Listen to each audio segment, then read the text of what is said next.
Good morning, Austin. How you doing today? Good, man. Good morning. How are you? Oh man, I can't complain. I Right. would, but no one would listen. Uh, Hey, man, welcome. that's why I'm here. Yeah, exactly. Welcome back to the morning pod or the morning show podcast. It's great to have you guys here today. Today is Wednesday, April 14th, and it is a beautiful sunny day here in Boston. I don't know how, but it is. How is it in Vegas? Oh, it's nice and warm and way too hot Dry. for and Yeah. dry. Yeah, And it's dry. Yeah. good old same old, same old. but yeah, so guys, remember, obviously, I say it every time, become a patron, $5 a month, help support the show. Like, share, subscribe. We encourage you to leave your thoughts and opinions. Definitely get in the comments and enjoy the morning with us, because that's what it's all about. But I do have a little story to start off with. Yeah. So do you remember when the Snyder Cut was first coming out and they announced that this like box of like food and stuff like that? Yep. Right. I wanted to order one. It looks pretty cool. Like you get it. It was supposed to come during the movie, I thought, or like right before the movie. Right. It was supposed to come and it was supposed to couple with the movie, right? Mm-hmm. So it was supposed to be a thing that you could enjoy while you're watching the Snyder Cut. It was like themed, like, DC stuff, like burgers, there was like a fish brand, there was some crazy stuff in there, but there was also it was in a mother box, literally. That's what the appeal to me was. So when when we got invited to the premieres of the Snyder Cut, the guy from HBOmax said, I'm also going to send you guys this so that you can, unbox it on your show, yada, yada. Right. Well, I saw the movie on March 13th, and this box has been updated multiple times, mind you. I've gotten multiple emails since then, all through this. This thing is supposed to arrive at my house 7 different times now. And today is the latest day. Today's the day that it says it's on its way officially. I've never gotten the email that I just got saying, track it while the delivery guy comes with it. I've never done that before. So this is different. It looks a little bit more promising. But every single time I would get an email the night before saying, it's going to come tomorrow. And then the day of, it would say, your shipment is canceled. So, like, we're literally a month out now. Right. We're a month out.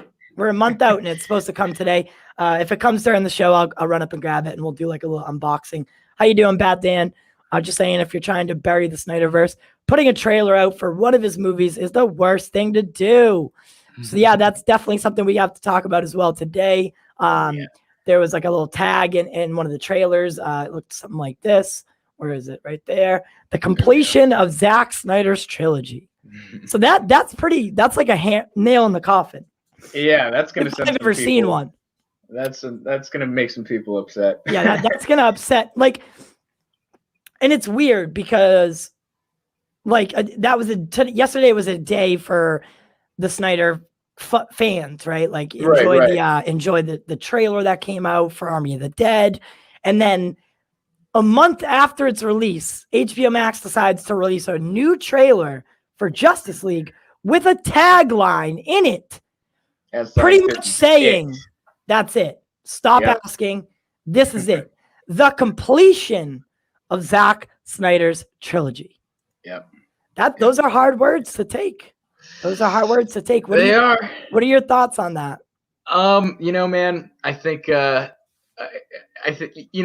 the Snyderverse, just like getting the Snyder Cut was like, it was a long shot. The fact that I got the Snyder Cut is like the biggest dream come true I could have thought of. Right. So for me, I think Zack kind of responded in his own way yesterday. Yeah. Do you want to tell us what happened? Yeah, so he obviously Army of the Dead trailer released yesterday, and he was doing the press rounds for it. And in one of the interviews, they were asking him what was the experience of working with Netflix and all of that.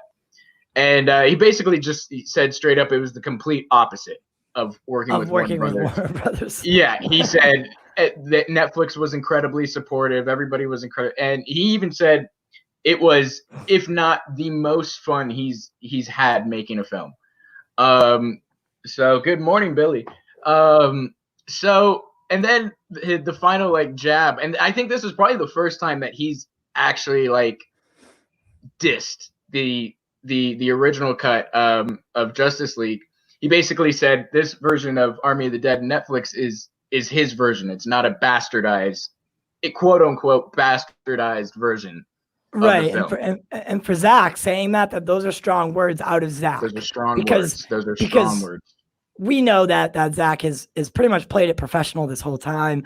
You know, he had the chance to say some things about Jeff Johns. He had some things to say about Walter Hamada, yada yada, but he never really pulled the trigger. He just said, you know, they were cool to work with, but you know, we just didn't see eye to eye on things, right? Like, right. I'm paraphrasing, obviously, but yeah. But he had the chance to say some meaner things, or you know, people wouldn't have gotten angry at him if he had, you know, told maybe his truth. Right. But you know, he kept it professional and kept it moving. But this definitely seemed like it was a dig, because, you know, I mean, in the Army of the Dead trailer, they don't even say that. Like they don't even say, you know, director of Justice League, right? Because they don't want to promote HBOmax in any form or fashion. And I don't think that, you know, Zack would even put that on his own films anymore, because, you know, it's such, with Justice League comes so much baggage and so much pain and misery and yada, yada, yada. So I don't think that, you know, I think by saying director of Man of Steel, they kind of understand, like, all right, so the DC universe, right? That one of his claims to fame. But yeah, so that was a bold move from HBOmax. Very bold move to include this. And I'm thinking that's, you know, probably a response to, you know, obviously Army of the Dead, Zack Snyder was all trending yesterday. Then they release this. This is kind of, I don't know. It's interesting to me. I don't know what their thought is in the marketing process of releasing something like this. Right. I don't know what makes them think this is going to help. and it was never like, if you're going to tell me, so in my mind, right, the completion of a trilogy would mean that the story wrapped up, everything's in a bow, and you could theoretically release it as a box set and the story would be told. Exactly. That is not the case, by the way, with Zack Snyder's Justice League and the films that came before it. The end of Zack Snyder's Justice League is very much a cliffhanger and lets you know that there's something that's supposed to come after it. So, and it's interesting that they're branding it as a trilogy when Zack has forever said this is a saga. It's not a trilogy. It's a saga. You know, it's not. 3 movies would not be like the hero's journey for Superman has literally just reached its pinnacle, like its climactic point, right? Where the hero has passed away, he is reborn and he comes back better, right? So we're not even close to being done with the Superman story. And I found that very weird that they decided to use those words, the completion of Zack Snyder's trilogy, right? It's a very odd thing to use. But we'll get back into that a little bit later on in the show. I usually like to close out with the Snydercut things. Here's a really funny, quick thing, right? So it must be that IGN's pretty desperate, really desperate for like some sort of content. Because when I saw this, it really threw me off.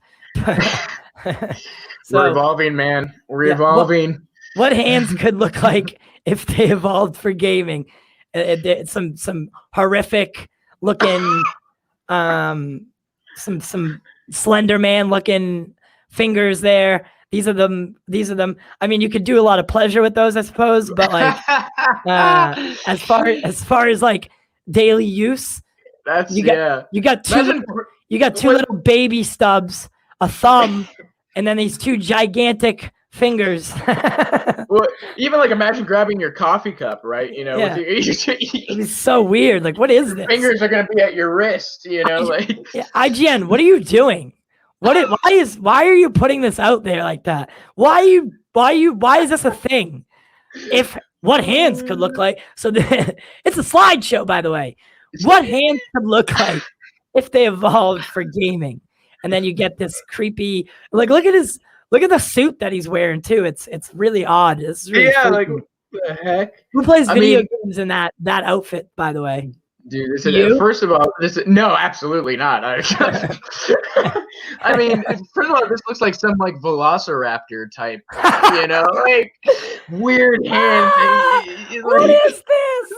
IGN, man, what are you doing? What are you doing, IGN? Oh, That's the man. creepiest thing I've ever seen. I literally opened Instagram and I was like, Good morning, right? Yeah, that'll wake you up. That woke me up. But yeah, so I figured that, first off, let's talk about Georgia for a minute. So Georgia, as we all know, anyone who like works in and around the film industry knows that Georgia is the place where a lot of films take place, right? Not take place, but they're filmed in Georgia, right? So a lot of studios use Georgia. They have studio houses there, like they have buildings there, like this, compounds where they shoot their movies, right? And Georgia had recently passed a law, and it's about voting. You need to have ID. There's a lot more to it. I'm not going to get into like what the actual law is, because I don't know too much about that.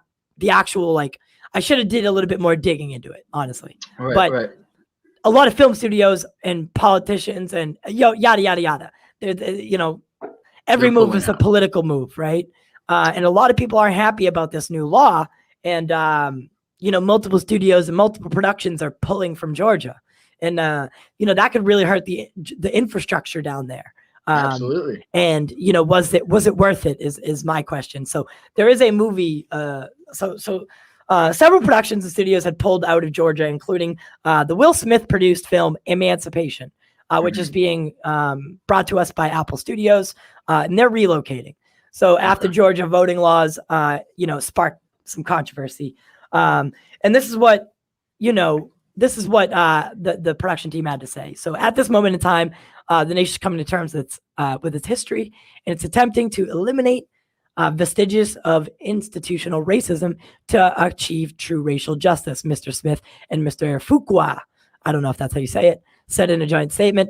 We cannot in good conscience provide economic support to a government that enacts regressive voting laws that are designed to restrict voter access.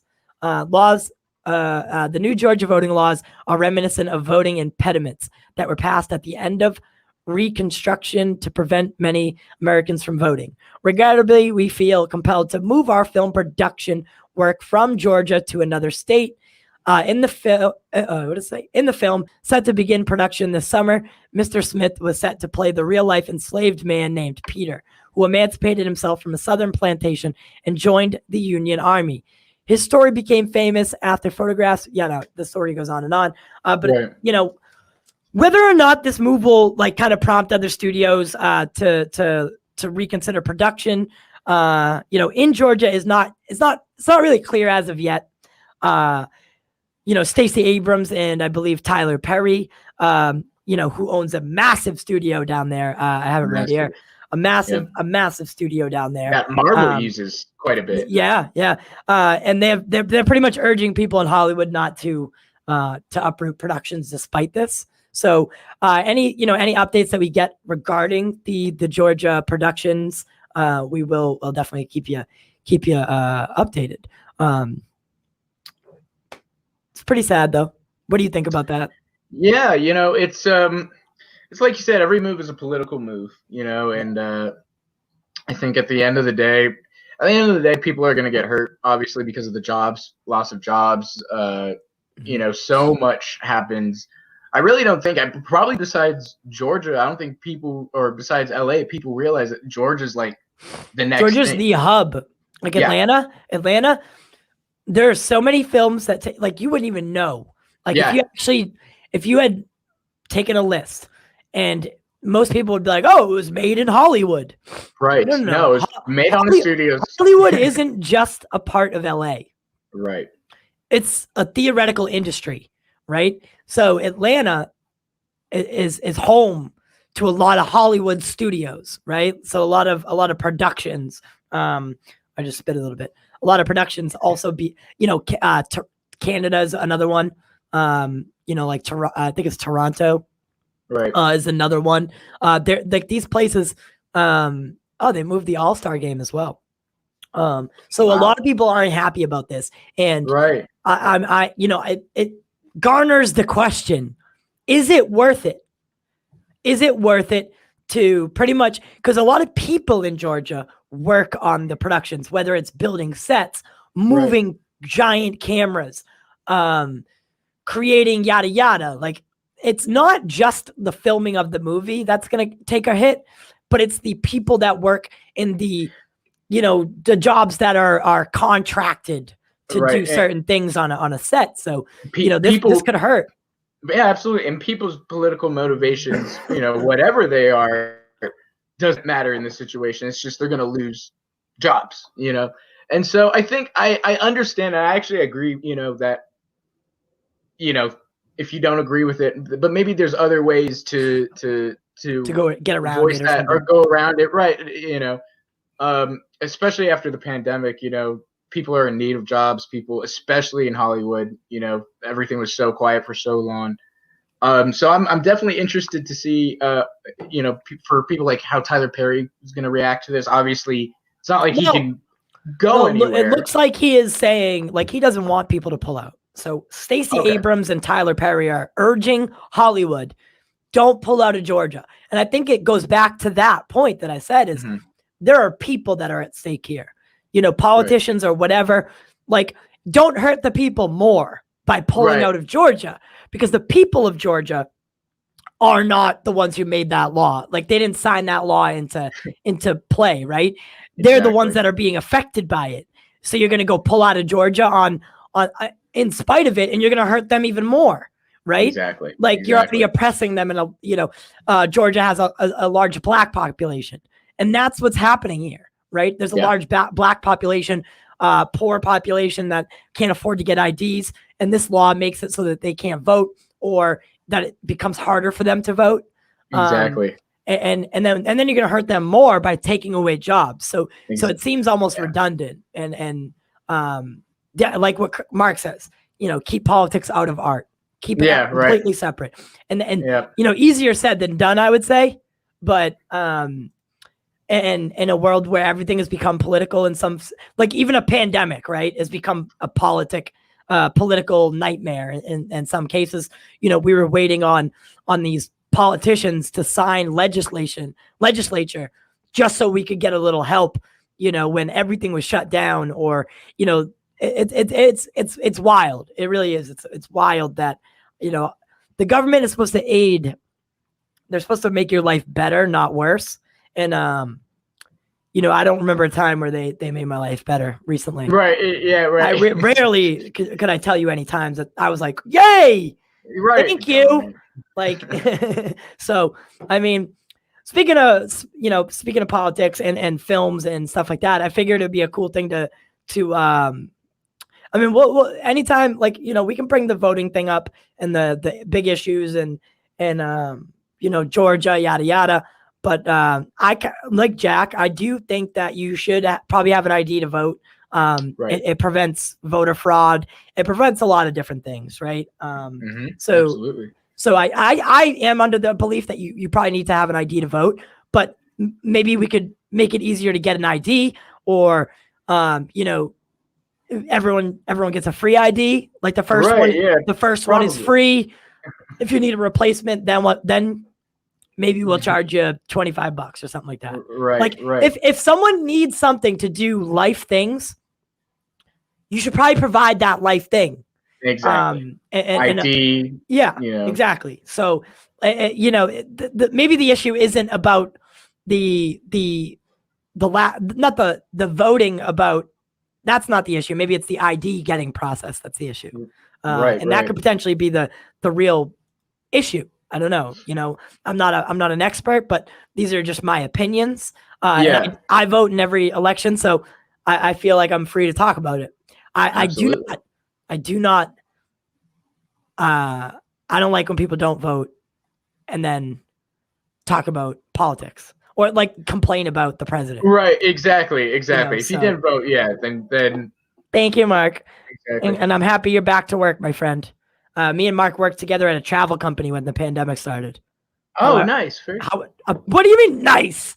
We worked at a travel company when the pandemic started. You had a job with the pandemic. Yeah, and it wasn't until I changed jobs to a bank that I got furloughed. How ironic, Oh right? man. Yeah. I'm just going to be honest. No one has 100% correct views in politics, liberals nor conservatives. So letting politics affect art is ludicrous. I agree. Mhm. I definitely agree there. Mhm. But so you know, speaking of politics, film, yada yada, Star Wars.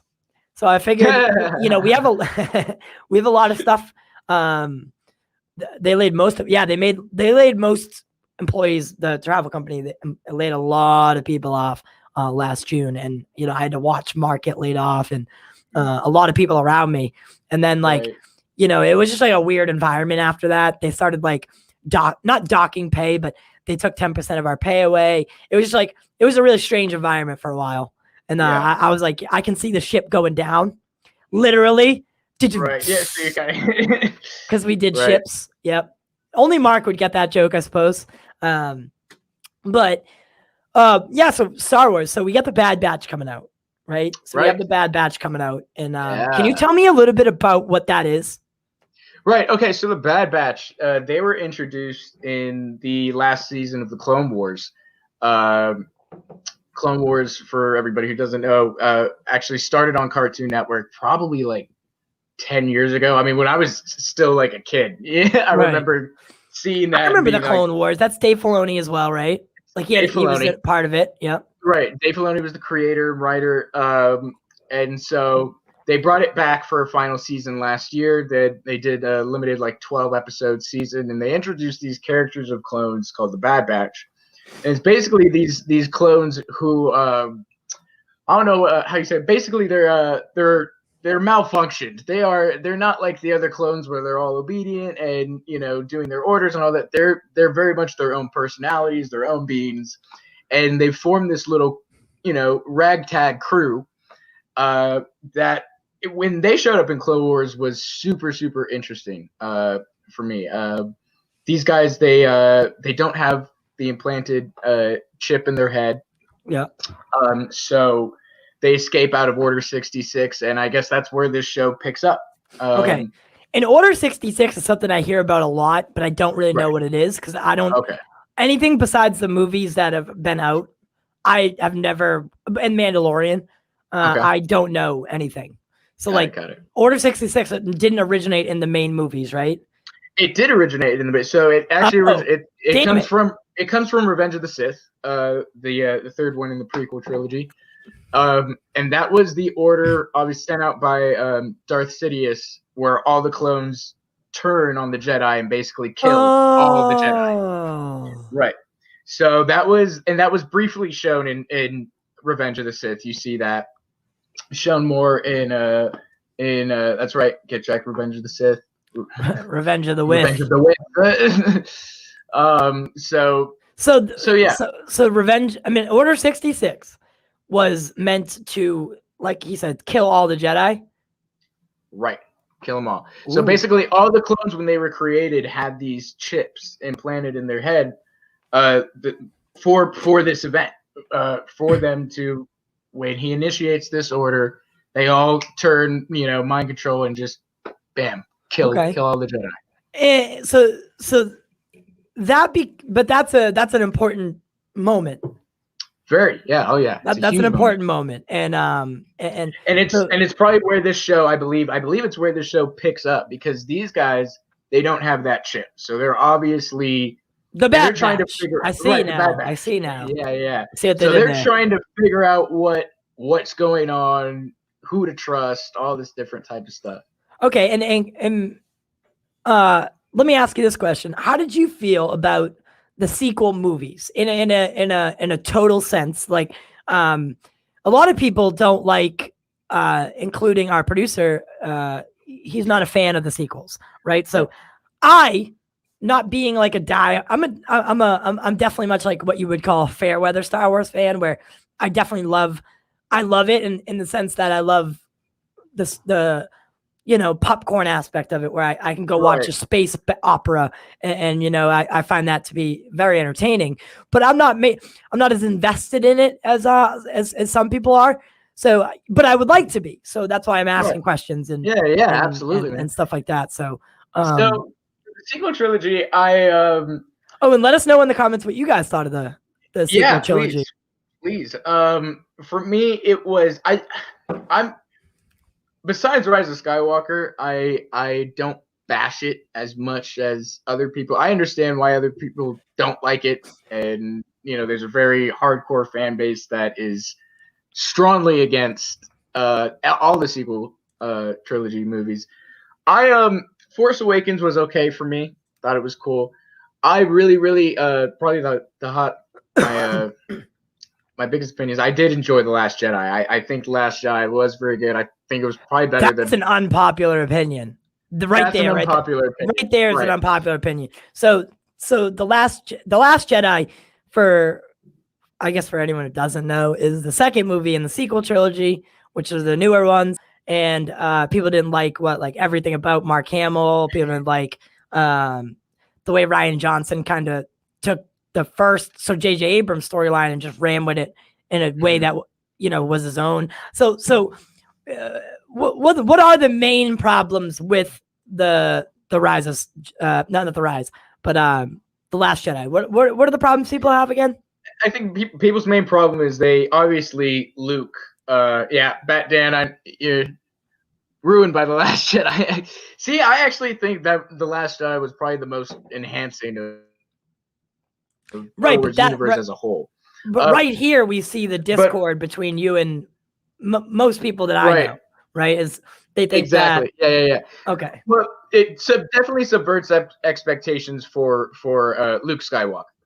Obviously, and a lot of people have said, you look at the end of The Mandalorian season 2, and they're like, this is the Luke we wanted and we're expecting, and that's the Luke they were wanting, in The Last Jedi.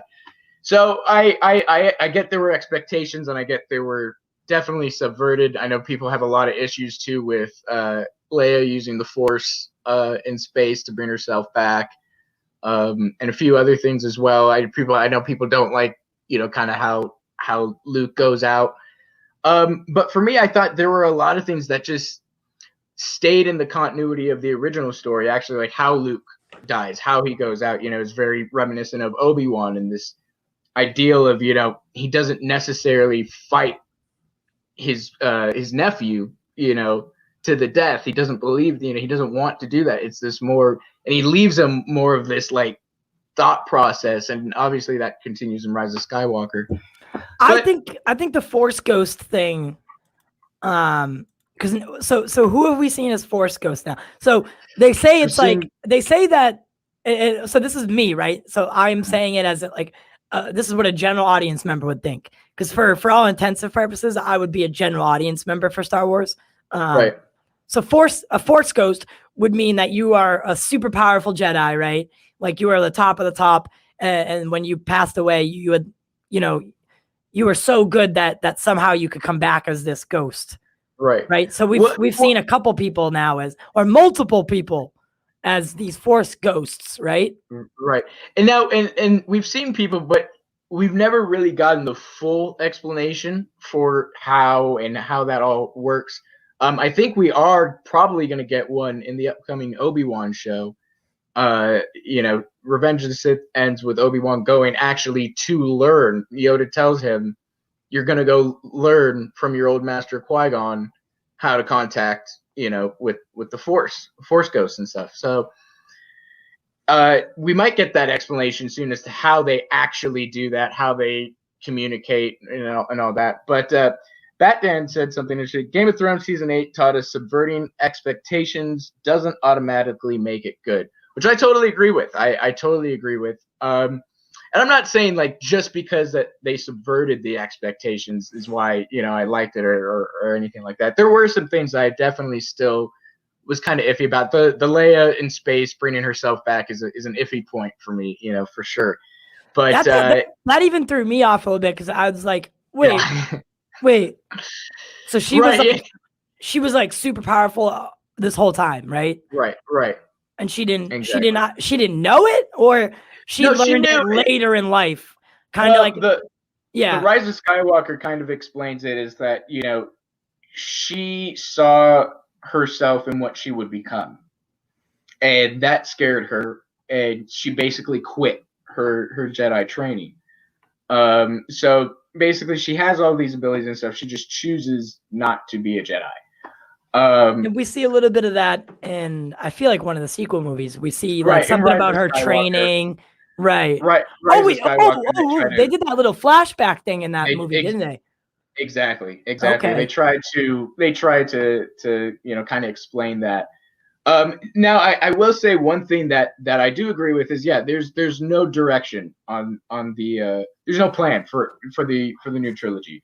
Okay. And that's shown. The movies contradict each other.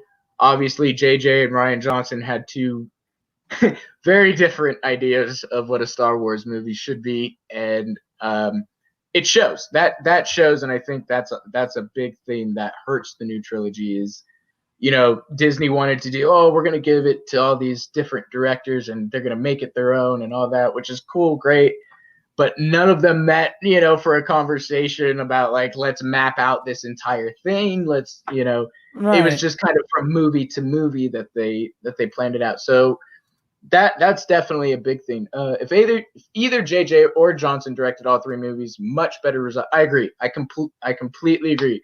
As much as I'm not a fan of JJ, I do believe that if there would have been one mastermind behind it all, it would have been a lot smoother, So I've always been a fan of J.J. Abrams, right? Okay. And that's what, I'll be honest with you. So that was what the thought of a new sequel trilogy with J.J. Abrams was what sparked me to go back and rewatch the original 3, the original 6, I suppose we could say now. Right. And watch them in a new way, right? Right. Watch them in a way that wasn't biased, because for a long time, I didn't like Star Wars for the same reason a troll doesn't like Zack Snyder, right? Because people like it is why I didn't like it, right? It's this universe and this thing that brings people together. So thus I hated it. And I never admitted it to myself until recently. Okay. Right. Okay. So, but I am being honest when I say this. I never gave it a chance. Right. But so I went. You're honest. I am. Yeah, I went back and rewatched it, and I was like, wow. I remember I was working overnights it was a second job. I was working overnights at a convenience store, and at 2, 3 in the morning, no one's around, so I would put on one movie per night, and I did it 6 nights in a row. And I had a good time, right? The prequel trilogy, it's a little cartoony and CGI, and the Jar Jar Binks thing kind of threw me off a little bit, but for what they were, they're good. There's even the prequels I thought they entertained me, and then the sequels, they brought those stories into the new world, right? The new world of CGI, the new world of how movies are filmed. So I enjoyed everything. I've enjoyed all 9 movies. And see, that's the beauty of it, is like Star Wars is a movie that you can enjoy all films and all of them. It's like, he's here for Star Wars. I'm here for Star Wars. I knew he was gonna I'm hearing a lot of bad opinions. No, I'm joking. I was waiting for it. Yeah. I was like, all right, yeah. Let me kind of pump up a little bit. Okay, all right. So that's like I said, that was, I enjoyed them for what they were, but for what I see, the really diehard Star Wars fans, they have a real issue. And I'm sure if it was a Marvel film or a DC movie and they did the same thing, I would know what it meant, right? Like I would know but then I guess people think the same way they think about the Star Wars sequels with Zack Snyder's DCEU. Yeah, that's I feel like really it's a similar hatred, right? Yeah. So I don't know. Who's right then? You hit a nail on the head a couple of times with one thing. Bill Burr was on Conan a couple of years ago when Force Awakens was coming out. He's like, "Have you seen him?" I was like, "Yeah, I've seen Star Wars." I think the problem is I didn't watch it when I was a kid, and I kind of missed out on the hype. I watched it later as an adult, and I've noticed my dad missed out on Star Wars. I'm like, Dad, 1977. We were worried. He was like, well, he was in the Pakistani military at the time, and he was stationed out in the mountains. Yeah. Right. He said we would get newspapers weeks later because my dad's very well educated. He knew all the big movies, but he missed Star Wars because he just happened not to be there. And he didn't really watch Star Wars until I showed it to him. And he enjoyed them. He was like, okay, all right, they're fine. Right. He didn't see anything special about them. But, for me growing up, and I think for a lot of people who grew up in the 70s, 80s, and 90s, if you grew up watching Star Wars, it had a different effect on you. I remember a time in my life when there were only just 3 Star Wars movies. That's crazy to think about now. Yeah. So I think if you come to it later in life, it's built up as this like really amazing thing. I think people watch them and they're like, okay, they're okay. Right. To ask you there, what? So what is your what's your first memory of like watching Star Wars and the impact that it had on you? Probably when I was a little kid, the original one would come on a lot, like a couple times a year, like pre-cable. You'd have like the Saturday night movie on your local channel, and that was the first time I saw Star Wars. And then I remember renting from the video store Empire Strikes Back, and I remember thinking to myself, man, this movie ends on a dark note. But I remember, I thought I didn't like Empire Strikes Back, but that weekend, I used to rent movies for 3 days or 4 days back in the day. I just kept rewatching it again and again. I remember we went to someone's house for dinner. I took the VHS with me and they put me in a room so I would shut up and put on the movie. And I'm like, this movie's amazing. And I wasn't like looking at it like a critic. I'm like, I think this movie's really, really good. And then, of course, there's Return of the Jedi, which is probably the weakest of the 3, but I don't hate it as much as everyone else. But for me, Star Wars, there's a lot going on in that original trilogy aside from like, the hero versus villain. Big Joseph Campbell fan Lucas is just like Snyder, Right. The hero's journey. Yeah, the hero's journey. And I feel that journey with Luke Skywalker. I feel like when he goes to save Luke and Han in Empire and Yoda's like, don't do it. You're probably going to fall to the dark side. What's great about that scene is that he doesn't. When does Luke Skywalker become a Jedi? The second he decides to, like, when his arm gets chopped off and his father's like, join me, and he lets himself go.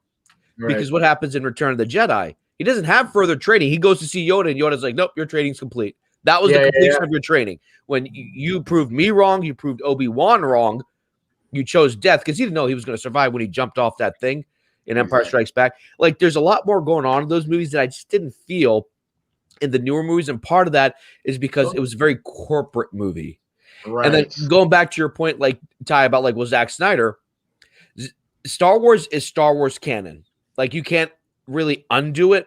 But let's say you have, Spider-Man 3 with Tobey Maguire dancing and everything. Well, guess what? You can reboot Spider-Man. There's other stories to be told. There is not like a single. Then you have the Andrew Garfield one, which I thought the first one was pretty good. That the second one doesn't work. Well, we can do Tom Holland.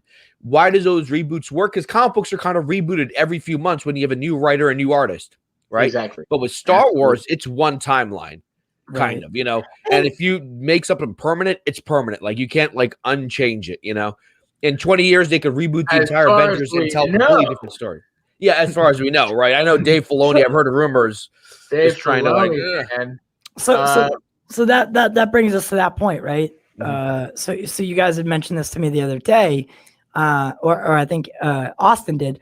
So I think that's always been the problem with Star Wars, right? Is it's not a franchise that you could theoretically start from scratch, right? Because then you would take out the reason why people love it so much. Yeah. The comic books weren't the source material. Yeah. Those 3 movies are the source material, right? And if those are gone, then is it really Star Wars? Mm-hmm.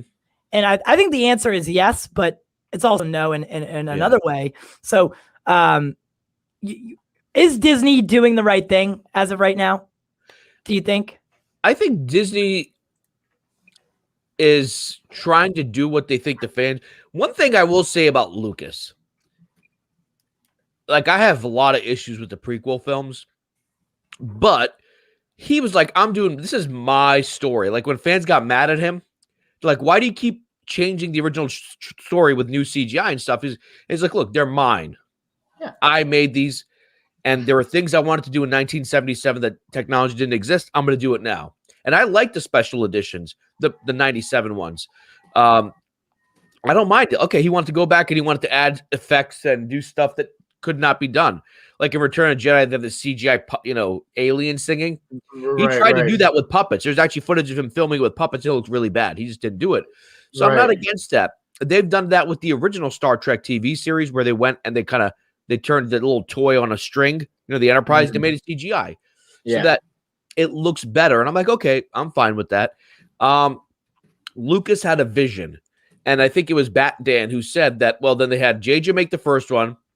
Ryan was like, all right, I'm going to subvert everyone's expectations. Apparently, they never talked to each other. JJ said when he heard that they killed Snoke, he thought it was a joke. Yeah. So now it's like, all right, well, here's the third film. What do we do? Ah, crap. Right. We bring back Palpatine, these arbitrary decisions. Like, could you imagine if they did the Marvel movies like that? Like, they've done Civil War. Like, all right, guys, where do we go from here? There's no planning. Lucas had a vision for what the prequels were, what the original trilogy was. There's a great interview with Mark Hamill in 1984 or after Jedi came out. And he's like, oh yeah. So George also told me what he plans for the future, what episodes 7, 8, and 9 are going to be like. There wasn't a clear vision. And I have issues with JJ as a director also, but I think if JJ had been their, top guy, he would have planned it out a little bit more. Right. So it would have been more cohesive. Or Ryan, or whoever would have, whoever. The thing with Ryan, I love Ryan, but Ryan is an art house film director, which is great. Right. But sometimes that doesn't work for Star Wars. Like David Lynch, who made Blue Velvet. Right. Lucas wanted him to direct Jedi, and I'm like, thank God he didn't. That would have been such a weird movie, just because that's not his thing. He did Dune. David Lynch did Dune in the 80s. Right. He did Dune, yeah. And that's not the type of film David Lynch would make. So I'm glad Lucas was, didn't end up picking David Lynch, or David Lynch said no. But at the same time, George also, he wanted Ron Howard to do a film. And obviously Ron did Solo. Now I know Solo's not there. Yeah. But Solo actually feels very, it's very nostalgic in a good way, in a good sense than Force Awakens and all that, where it's kind of overdone or whatever. I actually thought Ron Howard. I saw Solo. Isn't that kind of the same situation with the Snydercut? Like, I think someone else was directing it, and then they went back, refilmed a bunch of stuff with. It was Chris Miller and Phil Lord. Yeah, the guys who did 20, 21, and 22 Jump Street. Yeah. And then I believe they were middle of filming. Creative differences swap. Yeah, so I saw the Solo movie. that's the first Star Wars movie to come out in my lifetime that I didn't go to theaters to see. Right. I thought it was okay. The problem is that Han Solo, unlike Batman or unlike Superman, is very much attached to one actor. Right. So there was no one that could have filled in that role because Harrison Ford has such a distinct personality and style in the way he speaks that it would have been hard. I don't blame the actor for that.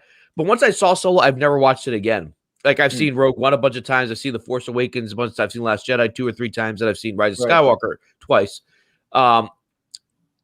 These movies feel very corporatized. Here's who I think should have been the main character in the new movies. It should have been Kylo Ren. Get rid of the Rey character and make it about a Sith Lord who has to become a good guy. That would have been more interesting because his story is clearly more interesting. Mm-hmm. And it's kind of like the reverse Anakin Skywalker. He starts off as a Sith Lord. And you know what? In Last Jedi, I thought he should have killed Leia. Like, that moment would have been like, oh, and that begins his transformation. Yeah. Well, first of all, she had actually died in real life. I'm like, okay, you guys have it out there. You guys have it out. That would have been like Rey's story to me was not as compelling as his story was. And I'm like, maybe he should have been the guy, or make him a female, make it, a female Skywalker who became a Sith Lord, very strong, and then has to unlearn that, goes on a reverse hero's journey to become a good guy, villain to hero. I'm like, that could have been something kind of cool. And I think they were trying to make it safe. And the problem with safe movies are they're popular, but they kind of enter through one ear and go out the other. You know what I mean? Yeah. And I feel like this trilogy right now, people have forgotten about it already. Not forgotten it, but they're already kind of like, New Republic looks more interesting. Mandalorian is more interesting. So that's a big thing. People love the Mandalorian. The Mandalorian does get a lot of things right. It adds a lot of new stuff, and then it's drawing on all of these great old classic moments from the original trilogy. So I think, and we'll see. I know a lot of people are like they want Dave Filoni and Jon Favreau to be running the show.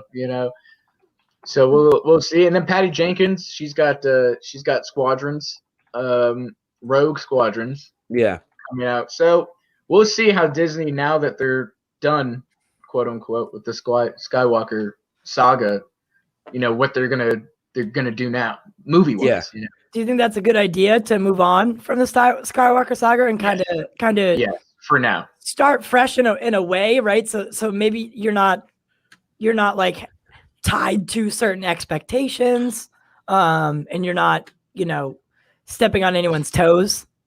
Yeah, absolutely. I do. I think because, and not only that, there is a lot of unexplored territory that the fans really want to see on screen. There's so many games, the Old Republic, and all these other different eras that fans want to see. We're okay with it. We just want it done well. Exactly. Yeah. But fans want it. They want to see Darth Plagueis and all these older characters, and they want to see the history of what kind of led to the Skywalker Saga. Right. And I don't think that's a bad idea. It's kind of like what Lord of the Rings is going to be doing. They're going backwards, but in a sense, they're also moving the franchise forward. And, that's a good thing because people do like that. It's a new story, but it also ties to the story that you know and love. If you just say we're moving on from Skywalker Saga and we're gonna go keep it moving in a linear forward motion, right? We're gonna basically be creating things from scratch. Mm-hmm. People get a little weary about that, and it's like, will that kill the universe? Well, there's so much source material out there. Like when Ahsoka mentions General Thrawn, I'm like, finally. Yeah. My gosh. I'm like, so General Thrawn, there's a great trilogy of books. He was the villain post Jedi for Luke, Han, and Leia. Like it's still young Luke, Han, and Leia. Right after the events, Death Star blows up, Empire's gone. He's the new Vader. He's the new Vader. But it was interesting the way he did it. They did it because it wasn't exactly like Empire versus Rebels again, because the Rebels have won. The New Republic is being built, but now you have this new threat. I said this, I think, a couple nights ago. I would not be against in a couple years if they do a mini-series, a limited series with Sebastian Stan as Luke, get that guy who played Han Solo, and you'll probably have to recast a young Leia and tell that story. What happened, so Mandalorian is set post-Jedi, Return of the Jedi. Tell that side of the story. Tell what Luke, Han, and Leia have to deal with, and obviously you have to use young actors. I think that'd be kind of cool to see. Unfortunately, I mean, I don't say they should cast Harrison Ford and Mark Hamill and then de-age them. Right. I don't think they'd be even interested in doing that. Yeah. General Thrawn is the guy that the ambassador uses for his picture. Oh yeah. Yeah, that is right. Yeah. That's hilarious. But that trilogy of books is really good. And the first thing Disney did when they took over Lucasfilm, they're like, okay, all the books and comic books and stuff, that's no longer canon. Like we're just going to erase all that. Right. So I don't know if they should start from scratch, but they can do what like they did in that episode of The Mandalorian when Ahsoka is looking for General Thrawn, is take aspects and reimagine them, just like Zack Snyder reimagined The Dark Knight Returns a little bit into Batman vs. Superman. Yeah. But so I find this so fascinating because it's like it's another universe that I need to learn about, and that's why I figured we could do this today. Kind of like teach me the ropes a little bit, so I know a little bit more about like the backstories and like because it's like a video game, right? I had video games explained to me like this: if you go and you just do exactly what you're supposed to do, and you don't do any side stories, and you just cruise through the middle of the game, you're really only getting 20% of the game. Yeah, it's those side stories and those subquests. Yeah. That really explore the universe and explore the maps, right? Yeah.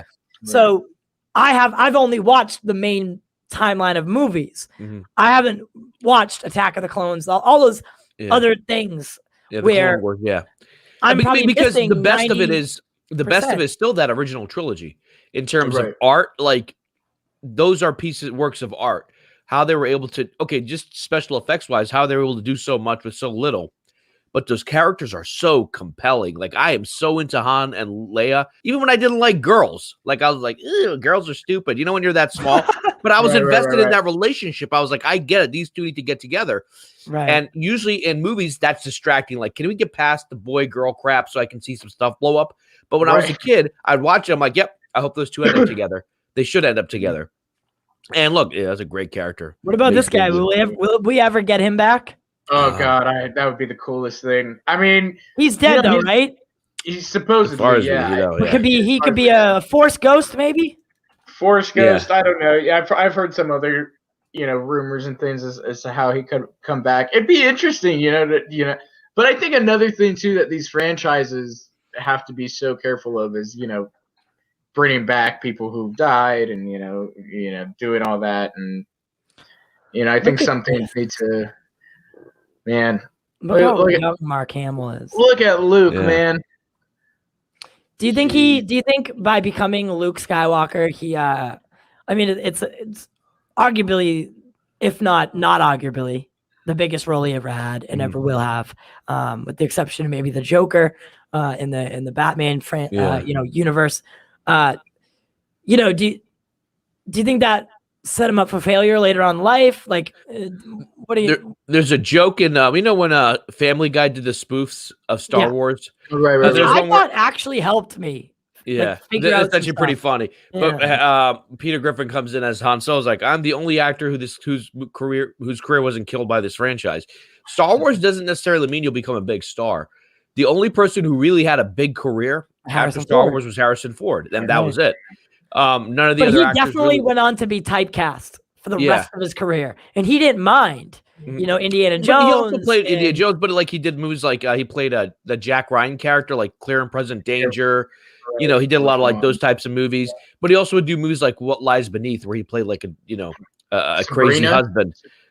Sabrina, but like he's a bona fide movie star. Natalie Portman, I think, is the only really, and maybe who plays Obi-Wan? Oh my God, Ian McGregor. But Ian McGregor was already doing stuff prior to Star Wars. He had trained. Same thing with Liam Neeson. He was already like Oscar nominated before he got into. Same with Sam Jackson. But Star Wars has never really created new stars. Oscar Isaacs again was kind of already upwards, and I feel like people are gonna at some point forget that he was in Star Wars. I mean, but I don't know. I don't think Daisy Ridley is going to become a huge star. I think she's going to be popular. She'll be in films, but I don't think they'll become major stars. So like even Mark Hamill, who's a good actor, if you see his movies, a lot of them are like B movies. The guy never was in anything major. And if he was, it was like things where he would cameo. Yeah. As kind of like either as Mark Hamill. Yeah.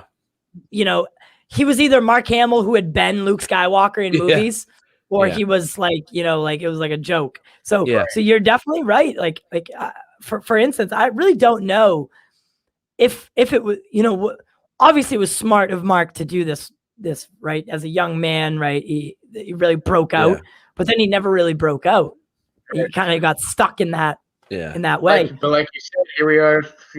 How many years later? Now he's got that Disney paycheck. Yeah, probably not to Ian. And he's going to be getting a lot of residuals for just that one shot in Mandalorian. Do you think the Mandalorian has breathed a new fresh air into Star Wars? Yeah, in the sense that, I mean, they're pretty much banking this whole DisneyPlus lineup on the Mandalorian, and that could be very dangerous. Very dangerous. It could be. What's great about it is, I'll put it to you this way: if Luke Skywalker didn't show up at the end of Mandalorian, it still was a great show. Right. The show was not depending on that cameo to make it great. That was just icing on the cake to see Luke Skywalker. So so a lot of shows, I think this might be a problem, is going to be like, all right, we need big cameos to make the show great.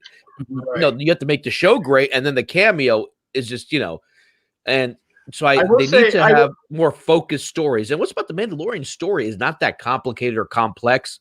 It's just about characters you care about. You care about the baby. You care about, all these side characters. I will say that I don't think maybe necessarily the show. You're right. It didn't hinge on like Luke Skywalker showing up. Yeah. But I think there was, just like WandaVision, there was this expectation somebody's going to show up, whether it was Ahsoka or Bo-Katan or The whatever. timeline, like people were like waiting for it, expecting it. Right, and they delivered. And They definitely delivered. Yeah. Do you remember when we were watching it and we were kind of talking about it, and they're like, "Okay, we have to find a Jedi. We have to find a Jedi. Grogu needs a Jedi." And I'm thinking to myself, like, well, there's only one Jedi, as far as we know, who survived, because as far as we know, all the Jedi were killed by Order 66. There's only one major. Oh my God, that's what that was. Yeah. Order 66 had killed all the Jedi? Yeah. Right. At the end of Revenge of the Sith, yeah. Huh. So all the Jedi are dead. As far as even Yoda knew, the only Jedi left would be Obi-Wan. Luke and Leia, right? Because Obi-Wan dies, and Obi-Wan, he's like, he was our last hope. He's like, no, there is another, right? So I'm like, oh, this is so stupid. They're setting this up, but they're not going to bring Luke Skywalker in, 'cause that's what I was thinking. Like, Grogu's communicating with the Force to the Jedi. I'm like, oh, if there's only one Master Jedi left, and that's Luke Skywalker. So why are they going with the story like this? Like, you're not going to show him. You know what I mean? So, like, all right, it'll probably be Ahsoka or whatever. And then at the last, dude, I teared up. I was like, no way did they just do yeah, me too. Everybody it was like, what? Because I was like, that's the only direction they can go. They're going to a direction that they can't do, which is bring Mark Hamill back as Luke Skywalker. And boy, that just blew me away. Because when you saw the X-Wing, I was like, no. That was talked about for a good couple weeks after. Yeah. It was, yeah. And then, so we're gonna get things like the Book of Fett. Mm-hmm. We're getting things like the Bad Batch. We're getting things, the Republic. What was the Republic one? The High Republic. New Republic. No, it was about those two guys. The guys that show up in the episode with the with the eggs and stuff. The in the Mandalorian. The frog lady, and they like the two pilots that save. They're like, is it that's the one about the X-Wing fighters? What's that called? Yeah, something Republic. Rangers of the New Republic. Rangers of the New Republic. Yes, Okay. yes. Yeah. Oh yeah, here we go. They're yelling. The Rangers. Rangers of the New Republic. And so we're getting that. We're getting. I think there's one I'm really excited for. They haven't talked much about it, but from what I've heard about it, like it sounds like Star Wars Acolyte, I think is what it's called. Yeah, Acolyte. Yeah. Yeah, and that one's supposed to explore like the origins of the Sith and the dark side, and take us to some really different places. That's the anime one, isn't it? No, that's the Vision. Visions is the anime one. Okay, Visions is the anime. Okay, yeah. So which is going to be really interesting because they've teamed up a lot of like really big anime artists to like do something, and that's going to be crazy. So who's Ezra? Who's Ezra? So Ezra's from Rebels. Yeah, he's a Jedi for Rebels, and it kind of ends. Rebels ends with Ezra is, I believe he's with Thrawn, right? Yeah, that's what he said. So last scene with Thrawn. Yeah, last scene with Thrawn. Yeah, that's right. And so that kind of storyline was left up in the air.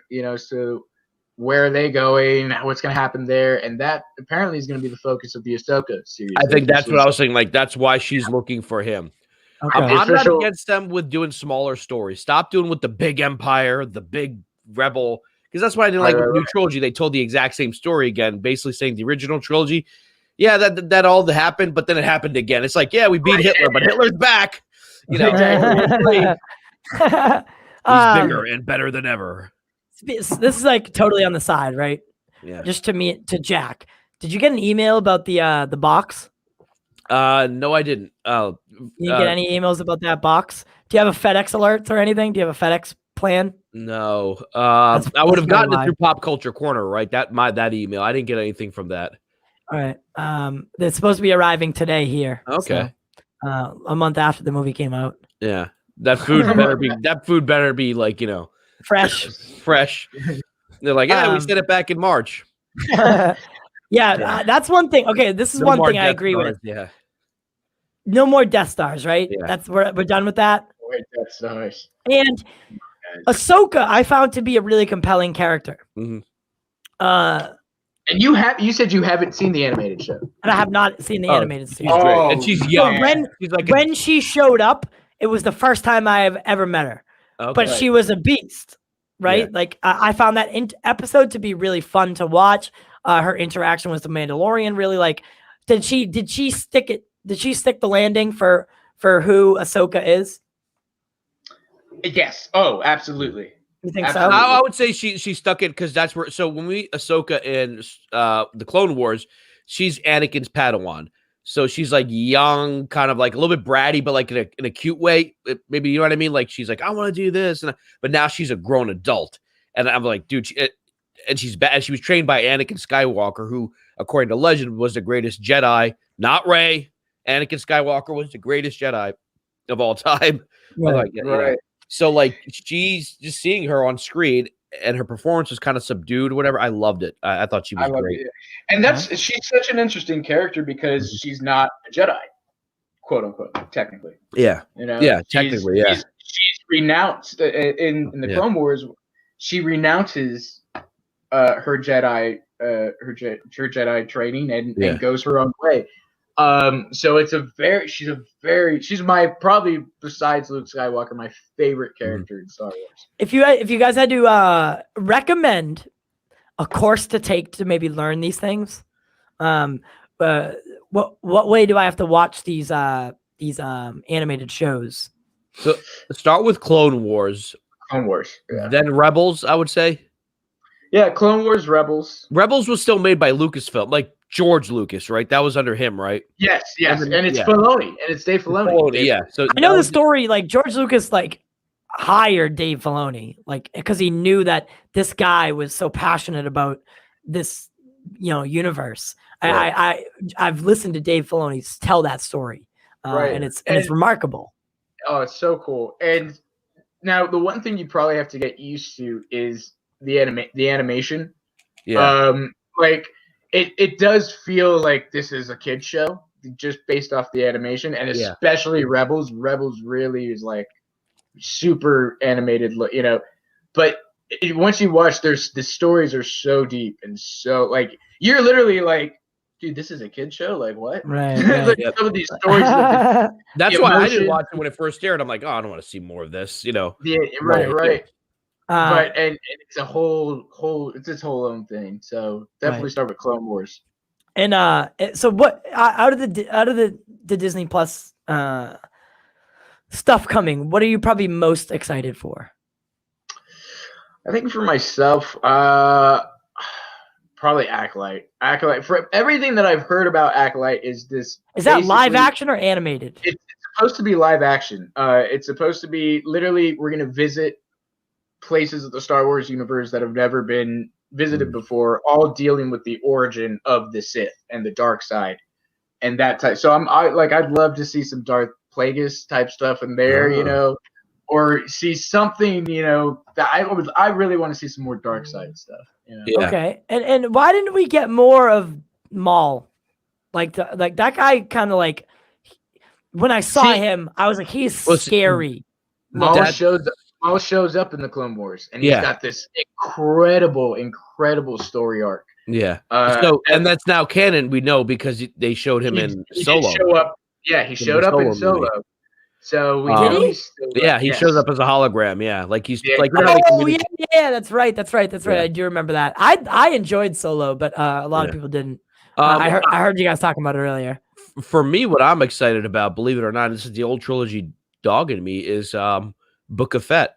I'm kind of curious because it seems like in Mandalorian they're kind of redeeming him because he was a villain. Let's get that out of the way. His father was a villain and he was a villain, but it seemed like in this one, in his scenes with the Mandalorian, that he's kind of maybe on a redemptive path. Yeah, maybe I kind of got a very Walter White feel from him at the end when he's sitting in that chair. That maybe he's a good bad guy, if that makes sense. Right. Is he going to become like the new Godfather, the new Scarface of what's that planet called? Oh gosh! Oh my God, what the hell's wrong with me? I know it's off the top of my head. The planet where Luke's from, Tatooine, like, or at least of that area. He's gonna become like the new overlord. Right. I'm like that's kind of. So cool. He would take over for the big guy, right? Yeah, Boba Fett, because he sits in his chair and he kills. Who's the dude with the long thing, wrapped around? from Return of the Jedi. He just shoots him. Right. Yeah, that was Jabba's like second hand dude. I forgot what his name is. See, I used to know this stuff like this. Like AT stands for All Terrain Armor Transport. ATST stands for All Terrain Scout Transport. Like I used to know this shit. Pardon my language. Like, like think it was a religion. Right. And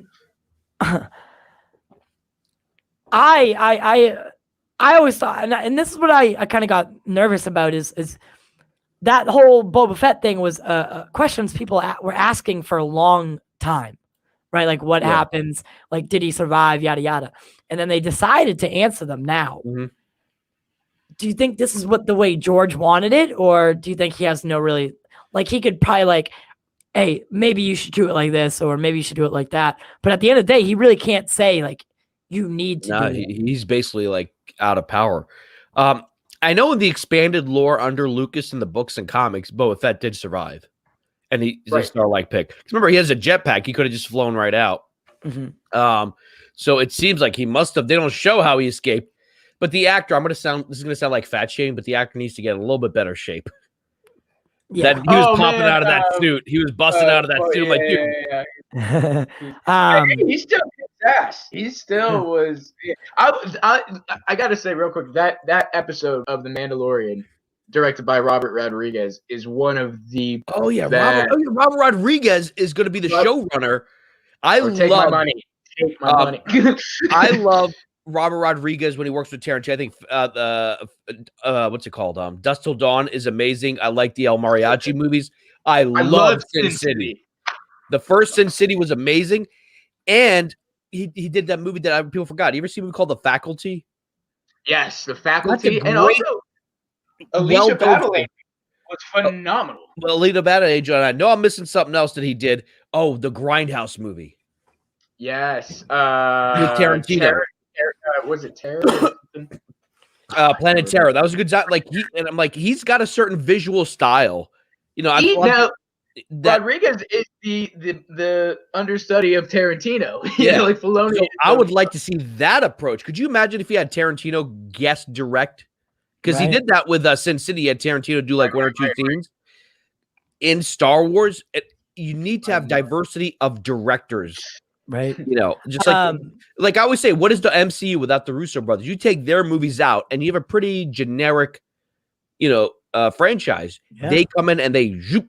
Here's Civil War. Here's the Winter Soldier. Here's Infinity War.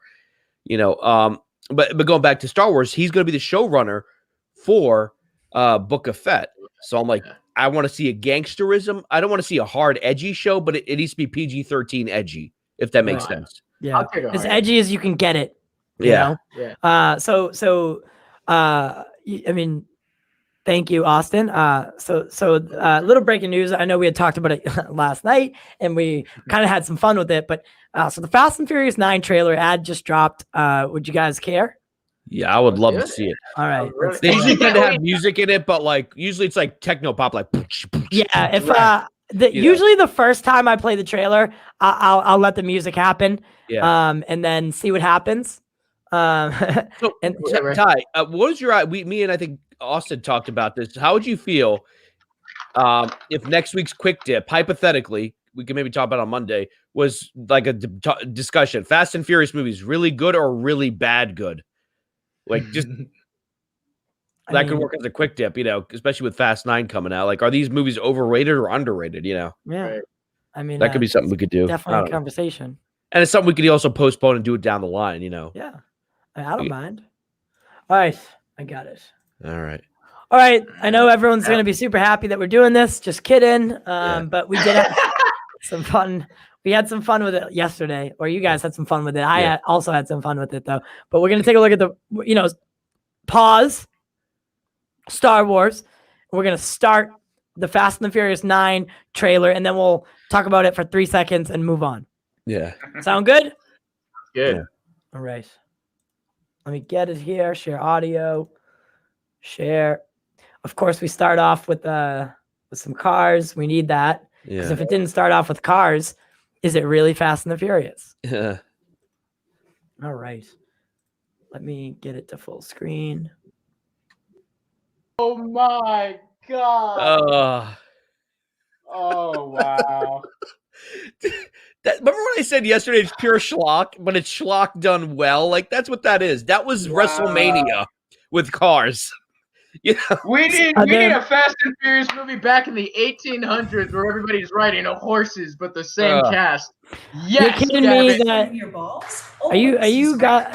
I think they might be going to space. Only men's brand dedicated to below the waist groom. I think they're going to space, man. I think it's finally happening. This is where you said you're out, right, Tyler? It's probably gonna have to do with a satellite or something. They have to reach a satellite. Remember, I said like Ludacris was just someone who's good with electronics. Like he's like in my area we have a couple of Asian guys who like are good with electronics. And all of a sudden now he knows how to hack firewalls and break into the Pentagon. Like because like for someone who's not into computers, you're like, well, that makes sense. It's like when Independence Day happened and all Jeff Goldblum is like, I gave them a virus. And computers were kind of new. We're like, wow, that's actually pretty genius. Give it a computer virus. Now we know that how interfaces work. Like you can't get Android to talk to iOS. But like, he's gonna go into space. He's gonna jump on a satellite. He's gonna like hack a satellite. That's why they're going is because they need to like get some satellites or something. Yeah, get one of Bruce Wayne's satellites. I'll tell you what. Supercharged car start flying. Yeah, tell me that's not like superhero stuff. Yeah, right? it is.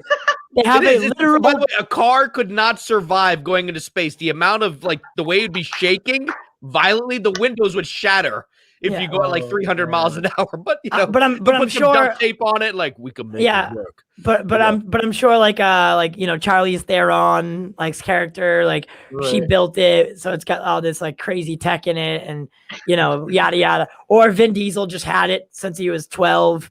And I'm gonna say right now, she has like the Justice League. She has like a space station where she's been hiding. That's why they can't find her. Yeah. On like a Justice League space station or something.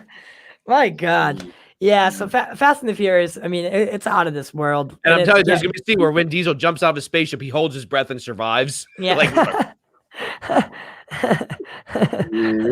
I'm all for it. These are not from the lines. films. I love this the classic Vin Diesel. Not today, And it's always what makes me laugh is like, or he'll be in space and he'll crack Corona and me familia. Like the liquid float into his mouth because there's no gravity, and like he'll swallow it, and then he'll take a lighter fluid and go. The Corona's not flammable. Yeah, and then John Cena's got to do this at some point. Like, why did you cast him if he's not going to do the "you can't see me" thing? Just like they had The Rock do the rock bottom when he first showed up. Yeah, it's just, I mean, whatever. If people like it though, so whatever. It's probably gonna make $1 billion. Yeah. I hope we cover it. I don't know if that's something you want to cover, but like that is schlock. That is a movie you want to see on the big screen because like that's pure schlock. That's just junk. That's basically you have 2 double cheeseburgers, French fries with extra salt, a milkshake, a soda, a 2-foot hoagie. You're just gonna eat all that, and like a cheesesteak or cheesecake with like extra toppings. That's a 7,000 calorie meal you're about to eat right there. That's all that is. Yep. But it's gonna taste good. It's not good for you, but it tastes good. And and Gavin, Idris Elba's character was like a supervillain, like a straight up supervillain. Yeah. And he I forget what he was, what he could do, but I mean, he had like some spinal implant that made him like it was kind of like Deus Ex. Yeah, right. Cyborg type stuff. Yeah, it doesn't matter the science or technology. It doesn't make any sense. Who cares? Just let it go and let it go. They said the next one do that with Marvel movies all the time. Like I was thinking about, like that scene in the first Iron Man where he escapes Afghanistan.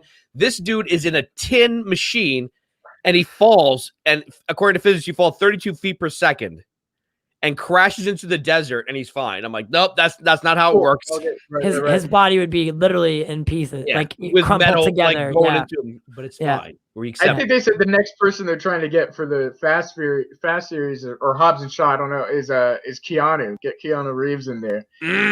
What if he's the guy behind everything? That's what I heard. That's what I heard. Oh, so, hey, Hobbs and Shaw, Cobbs and Slaw. What's going on? Yeah, I mean, listen, whatever. Dude, Helen Mirren is in these. She's got like 2 Oscars. Yeah, I know, and that's the crazy part. And Charlize Theron's like a really talented Another actress. Oscar. They also bring in Cardi B. Oh, Yeah, well. Why I mean, not? Why not? They've done some pretty crazy Average things work. over the years, and Right, like right. when it's all said and done, right? When it's all said and done, and like they stop making them or whatever, whenever it comes to like a somewhat close, people remember having fun watching them, and I guess like it's nice to have those like really deep movies because we do have directors like Zack Snyder, we have directors like Chris Nolan, we have Tarantino, but then we have the fast movies, right? Yeah. Where Dude, you just like imagine Zack did a Fast and Furious movie. turn Just your one. brain off. Just one. You I know how cool that would I look? would disown him a little bit. Oh no! You'd make it great. A 5-hour movie. It'd be the cheapest Fast Yeah. and Furious movie. Family would really be at the center Yeah. of that Fast and Furious movie. And you get then you get the Jesus, and he'll have like Dom tied up like on a cross. He's like, forgive them because they're family. Like he's gonna have like stuff like that, The box is here. Oh, your box is here. All right, hey, keep talking. I'm about to go get the mother box, and we are gonna open it 1.5 months after the fucking Snyder cut. Woo! Yeah. Man, Mother Box. But yeah, man, I think Fast and Furious. I think I'm gonna have to convince Ty to do this at Showcase because we have to do that at Showcase. That's gonna be pure schlock. Like, oh my god, it's just garbage food for you. Like, just enjoy it, and I like it. I don't care if they don't kill off anyone. I like that they're bringing people back. These are not movies that are like you're supposed to be like. I don't say you can be emotionally invested in them, but they're fun movies. They're fun movies. And you know what? There are a lot of Star Wars could learn how to write characterization, the new ones from them, because these characters are really like you can make fun of them or whatever. They work well together. Absolutely. Ludacris, Tyrese, what's her name? It's pretty big. The Spanish chick, Letty, what's her name? Michelle Rodriguez. They all have chemistry. And I'm like, okay, so chemistry is what you need characters to have in a movie. Absolutely. Yeah, it must weigh at least like 15 pounds. Wow. I think Ty gypped us. I think he told the guy from Warner Media, like, dude, just send me one. Forget the other two guys. Just send me one. I did not say that. I did not do that. I'm joking. Especially Justice. He hates it. And then they probably thought they weren't sure which one's like, don't send to Justice. He hates Snyder.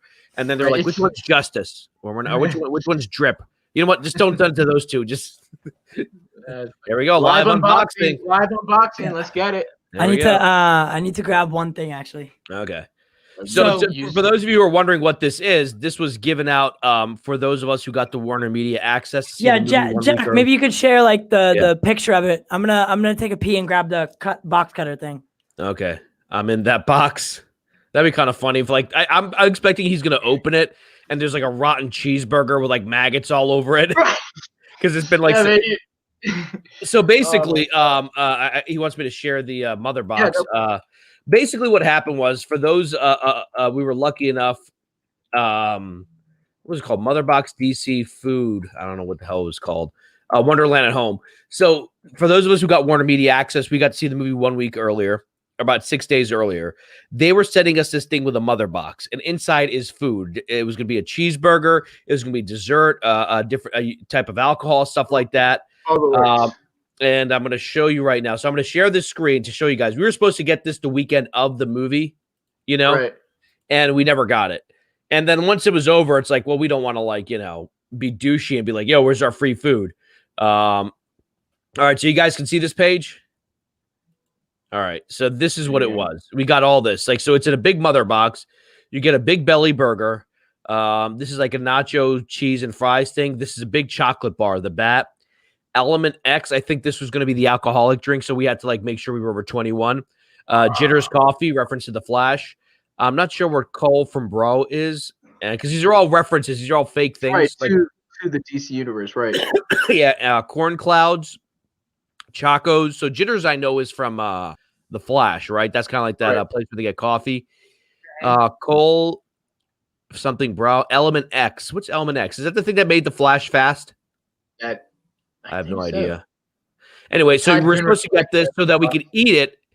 So we could eat it during the film. Right.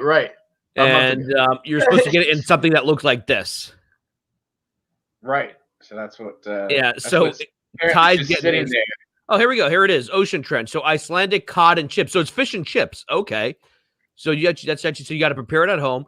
Big Belly Burger, a big hole of snacks. Okay, so an Angus steak burger with cheese, crispy potato, onion, roasty, Wonderland burger sauce, and a pretzel bun. Resurrection Superman, corn and maple souffle with silver popcorn. Ancient Themysciran fire, smoked marshmallows. Wow. Chacos, Martian Manhunters, jalapeno salsa and cheese cookies. Dark, the Bat, dark chocolate with gooey salted butter caramel. Element X is a vitamin drink. Okay, cyborg drink. Cool Bra.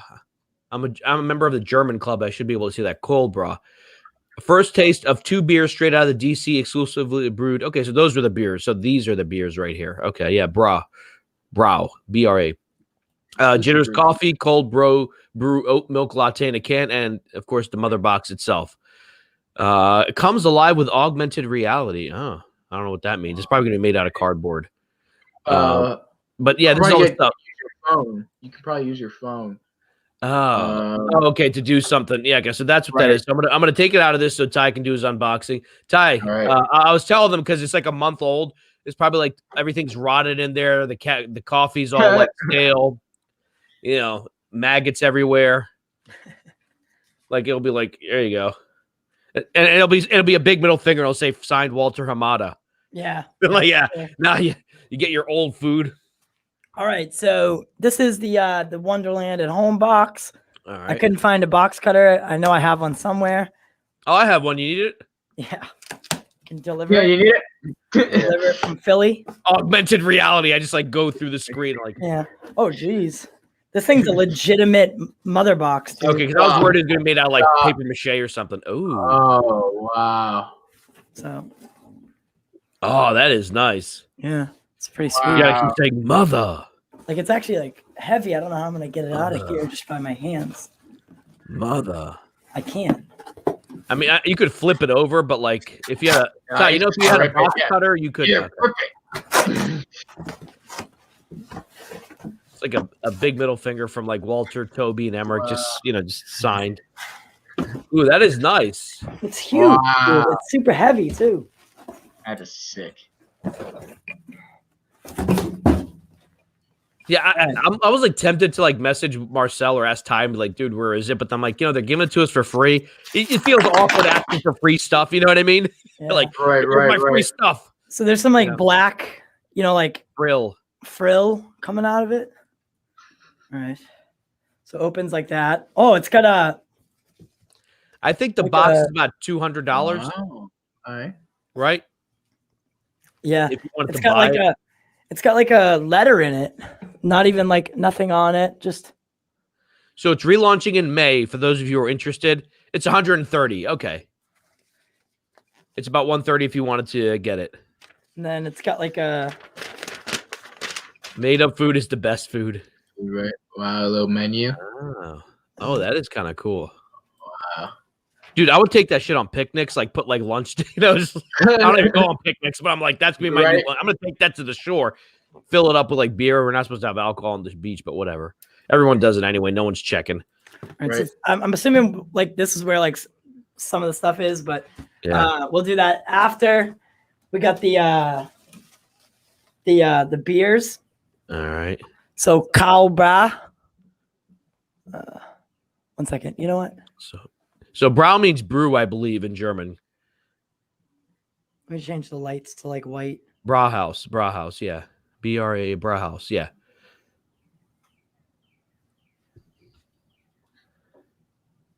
That's better. All right. Yeah, so it's like a pedestal. It's a new Mexican brewery. It's located in Coventry, New Mexico. Okay. So I mean, I'm not going to drink it or anything, but it says City Brewed. There's the Daily Planet on it, or like the Metropolis skyline. Okay. And then we have the Jitters coffee from like the oat milk latte. Yeah. That's from like the Flash universe. Yeah.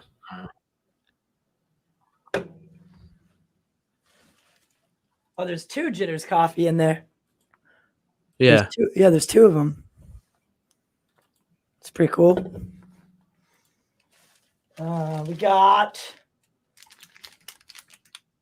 ancient Themysciran fire. Marshmallows. The roasted marshmallows. Yeah, it says that it's made with ancient Themysciran fire. I'll definitely eat those vanilla and smoked flavored gourmet marshmallows. Oh, nice. It's a lot of frill. Oh, they're like, I mean, we're talking. I could use these buns for like a different burger of my own. They're like vacuum packed. Yeah. You know, I think you have to cook it, right? Like nothing's pre-made. That's what I was wondering, like how that would do. Yeah, right.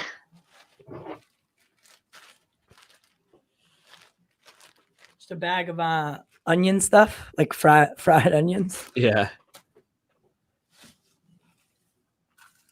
This would have been kind of cool to cook and eat like during the pre and post show.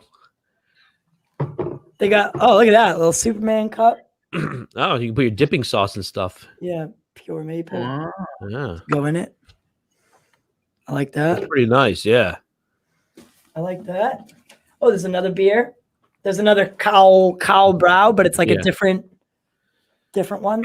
Okay, yeah. It's like opposite colored. Yeah. So this is like they got the oh, that's pretty sweet. So they give you the box to make.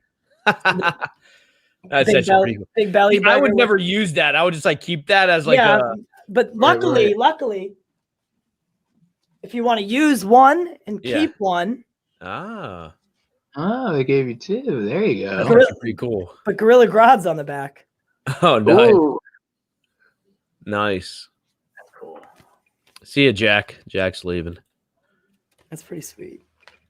He's gonna go look for a mother box. And then we got some Wayne Tech. Well, Wayne, it says Wayne Tech, but it's probably the chocolate bar. Salted butter caramel dark chocolate truffles. Oh. You're not gonna be able to see it. It's black on black, kind of like what Wayne Tech would look like, but yeah. As you know, yeah, you can't see it. It's really it's hard to even see in person. Okay. Ocean Trench. Oh, that's nice. He comes on the King Tide. It says on the like the really fine print. Yeah. There's a lot of stuff in here. Yeah, that's a lot more than what they were showing. Straight from the cornfields of Smallville is corn clouds. I don't know what that means. Yeah. Corn clouds. Should have had a Ken Farms on it or something. Oh, that's so hilarious. Yeah. Chocos. Yeah.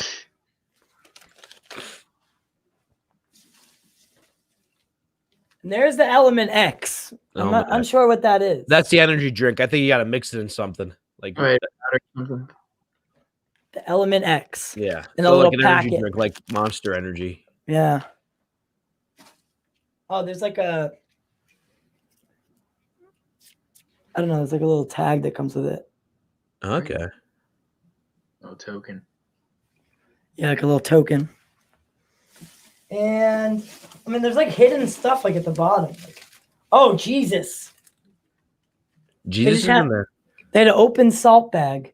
Oh, geez.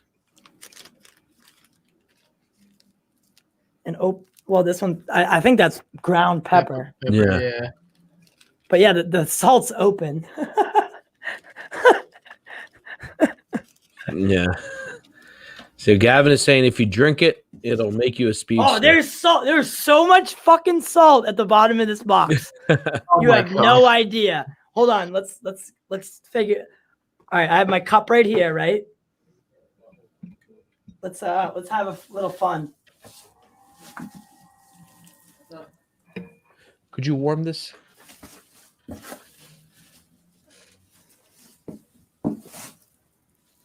Can you see all that salt? Yeah. Yeah, dude, take the frill out and save that salt. That's free salt. That's pretty soft. All of a sudden, no, like on the instructions, will say use Ready? exactly how much it is in the bag. Right. Don't eat the salt, Walter laced it. Ready? Oh my gosh. That's how much salt is in that fucking in the bottom of that.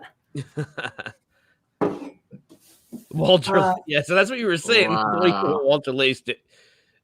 I don't know. There's more of these little card things. I believe that's it for what's in here. It's probably not salt. It's probably Joss Whedon's Coke. Yeah, that's it for that. Oh God, the salt dust. So Salt what's dust. the board made out of? Can you tell what it is? Like, because that quickly it looks like cardboard, but like, what is it? I mean, it's like it's a thick cardboard. Okay. Nice cardboard. It's Now like I'm actually excited for mine. If I get it. Right, yeah. You know what it is? Ann Sarnoff saw my rock impersonation that I did of making fun of her, and Warner Media's like, that guy. Nah, Not him. not him. He's not. Did you see what I did? It was a joke. I did it for 3 minutes. I did, yeah. Yep. And I'm like, they probably saw that, and they're like, screw this guy. Right, he's done. the black frills everywhere. All right, so now this. Fuck. That's a nice box, too. All right. That's probably where the meat is and stuff. You got to keep it cold. Yeah, Right. it's like a So they got the patties. Ancient metal. Oh, so you can make 2 burgers. Okay. Or if you want to make a double burger in one, I guess. Cheese, like. That's a lot of cheese. Yeah. They probably want you to melt that. That's why. I don't know what that is. Oh, that's. I think they included the fish as well. Okay. So they do have fish and chips, it said, as part of the mother box. Ooh, look at that little bottle. That's cute. What is that? It looks like baby food, like, Trench dressing. I'm assuming it's yeah. So that's tartar for sauce? your tartar sauce, yeah. I don't eat tartar sauce. We used to do that when we used to do DC and Marvel nights at the Hop Angel Bra House. We would like take regular food and call it something else. Like we'd make some mixed Cosmo, make a green and call like Martian Manhunter's juice or whatever. Right. Dude, I would keep all those little cans and stuff. Like that's nice. Yeah. I thought they were gonna give you like ketchup packets, like like Right. Mustard. What is that? Say it again, Ty. I think that's just like plain mustard. Okay. But then what is this? You said mustard. I'm Oh, like, this is cheese sauce. Oh. Yeah, it's mustard. Yeah, mustard. I was like thinking this of the little Departed. bottle. Ooh, that's nice presentation. I thought like it was gonna be like like little packets of like mayonnaise. Yeah, Condiment King burger sauce. The Condiment King. I was like, Yeah. where have I heard that before? I'm like, oh yeah, that's right. And then this, which I don't know what it is. It's plain white. Oh, it's an ice pack. Ice pack. Dude, save that. Save that. We always save our ice packs because we're cheap like that. So you got the shrimp. The I'm sure this is the one that goes with like the Aquaman thing. Yeah. Burger. Thick cheese. And then I don't know what that is. It looks like sauerkraut, like grilled sauerkraut. No, I don't know.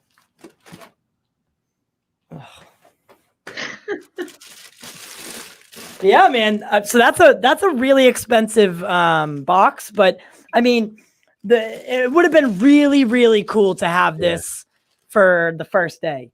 Like those the burgers I'll make it. I didn't know I was going to be able to make these myself. Yeah. I really didn't. I was it has cooking instructions on there? Yep. That's what the paper was that I showed earlier. All right. I hope it's not complicated. Like set your oven at 422 degrees. No, it just say shows the German you alphabet backwards, and then And there, so basically, what the burger is 2 8-ounce Angus steak patties, or the meat-free patties for veggie boxes. Oh no, I didn't get a veggie box. The 2 pretzel buns, 2 crispy potato and onion roasty, and then the Condiment King cheese sauce and the burger sauce. Ooh. So, I mean, the burger when put together could potentially be really good. And I like how I was intrigued, or I was wondering, is it all just going to come together pre-made and like you would just heat it up in the microwave or something? Yeah. Which I was like, eh. I thought it was going to be delivered like DoorDash or something like that. I am really interested right. at what the envelope is, though. Like, what's in the envelope? Yeah. A signed thing by Walter saying, I'll be on the show? Because it's stamped with a W, not like... So, Wayne? I don't know. It just says W, so Walter. Warner. Let's see what it says. Oh, I think we lost Austin. Yeah, it's whatever.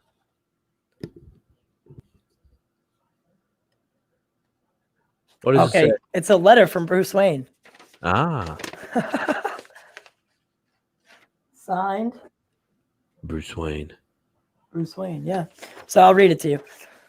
If you are in receipt of this box, the worst has come to pass, and the members of the Justice League are in grave danger. You are now mankind's last hope. Many years ago, there were contingency plans drawn up in the event that the members of the Justice League come under attack. The very fact that you are reading this letter means the unthinkable has now occurred. Stored on a secret computer system in the basement of Wayne Manor are these very files. My computer has been hacked. You must use your skills to crack the code, and only then will you be able to understand how to neutralize the imminent threat. The contents of the mother box will assist you. So there's some like code that you have to break? Maybe. I don't know if that's just a fancy way of saying read the instructions. On Hope is our most powerful weapon in these dark times. This summer, I will be returning to Park Row in London, where all began. If you survive this and get a taste for crime fighting, I'll no doubt see you there. Until then, stay safe and remember, belief is your greatest superpower. Yours sincerely, Bruce Wayne. But so is there like some code that I have to break somehow? Maybe. I feel like people would be doing that on the internet. Well, a lot of people didn't get them. We weren't the only ones that didn't get them. Yeah. A lot of people didn't get them in time. That's really cool. We're in grave danger, so take this pre-made dinner and snacks. Yeah. Yeah, there's salt all in this box too. Oh, really? Yeah. That is pretty cool, though. Yeah. I'm definitely excited. Yeah. But we'll probably wrap it up after this. Okay. So for anyone who's listening only later in the future, basically, they sent us a box of pre-made food for the Snydercut, like I said. Yeah. And it came, and if you do want to see the contents of the box, just head over to YouTube and check out the video for the podcast. Yeah. But yeah, so definitely pretty cool. I don't know if it's $130 is a little steep for it, but yeah, I mean, that's the cost that you had to pay. So if you did want one, and you said they're gonna re-release it. Yeah, in May. So I think they're doing. You'll get it in August. But like Justice said that there's no money to be made in this. That's why they're re-releasing it. Exactly. But I like the box. The box is pretty cool. You could probably fit that somewhere. It actually matches your wall a little bit. You could maybe. Yeah. And you can put other stuff in it. So large that like I don't know where I could hang it. Like put it up on the wall somehow. But yeah. Yeah. I mean, this is pretty sweet, man. Or just sit it on your table next to you, like when just as like a decoration. Decoration piece. Yeah. Yeah. All right. I don't know what an oat milk latte would taste like, but so they're not using dairy milk because I think that's probably like a vegan option. And instead of having a vegan latte and a non-vegan latte, they're just like, let's just make it out of oat milk. That's how you save costs. Right. So that you don't have to make two different types of lattes. So oat milk, like my sister drinks oat milk. She doesn't drink dairy. Not because she's a vegan, but just for health reasons. Does it taste good? Yeah. Yeah. It tastes pretty interesting. I make protein shakes with it sometimes. It's expensive though. Like it's like $6-7 a gallon or something. whereas normal Mocha is like $4 maybe, $3. Right. And yeah, I did see that, Gavin. Ty still needs to spray fake blood on his shield, so it looks like the Falcon Winter Soldier one. Yeah. By the way, that's Thursday, an expensive shield, right? That's not the cheap Walmart one either. No, that's like the remember the drops that they did. Yeah. So that was a special ordered. It probably cost me like $150 at the time it came out. Mm-hmm. So I mean, it's got like straps on the back that are adjustable and everything. Okay. Yeah. So I mean, it's a. Oh, so you could actually wear it. You could literally wear it cosplay style. And like what I like about this one, and what I don't like about some of the cosplay shields is the silver is white, like the comic books. I like the silvery look. Okay. The red, white, and blue, but the white is more silver. Yeah. And that's what I like about that shield. And then like when I turn the lights it's called blue, silver pearl. I think that color. Yeah. Like when I turn the lights, for instance, like when I turn the lights blue, blue and red, like the shield just looks good. You know what I mean? The silver refracts. Dude, if I had that like on the 4th of July, I just carry that around. Yeah. So I mean, I really enjoy the shield. But yeah, guys. So thank you guys for all showing up today. We'll be back tomorrow morning. Throughout this week, and then next week we have a quick dip tonight. Yeah, quick dip is tonight. Yeah, tonight. Maybe you can talk more about that. So if something major happens, we'll cover that. But we're going back to quick dip the way it used to be. We're going to focus on one topic, and today we're going to do a little something different. We're going to talk about upcoming video games that we're looking forward to, or we don't. So Justice is going to have a set of trailers. I'm going to have a set of trailers, and we're going to do kind of reactions to them, and talk about upcoming games, what we're excited about. Justice is going to complain about not having a PS5, which is weird because at first he's like, I don't like getting consoles when they first come out, and then he's like, why don't I have a console? Yeah. He's a walking contradiction. Yeah. So we're going to talk about upcoming games. So hopefully, if he doesn't show up, then I guess I could do it myself with maybe, I think, Ty or something. But the show is happening. We're shooting for between 7:30, so look out for that. And and then we'll be back. We don't know where Austin went, but I think he's not here. That's for sure. But yeah, so tonight, quick dip. I will announce the time, and I'll be there too. I'm not going to be on the video, but I'll be behind the stage. His Wi-Fi went out. Oh, okay, I'll be behind the scenes, and just tell him. Just don't even worry about it. I'll be behind. Me and Austin will be there, but we'll be in the comments. So come join us. We'll all have a good time making fun of Jack and Justice. Who doesn't like that, right? Who doesn't? But thank you guys so much for tuning in today, guys. Make sure that you like, share, and subscribe, and then ring that bell so you don't miss any new uploads. We're constantly giving you new stuff. Sometimes even 2 shows a day now. We really do encourage you to share your thoughts and opinions, whether it's in the comments now or in the comments after the video re-uploads. We definitely want to hear from you. You're the part that makes this all worthwhile, right? We do it for you, and we do it for the culture. And I love you. I love all of you.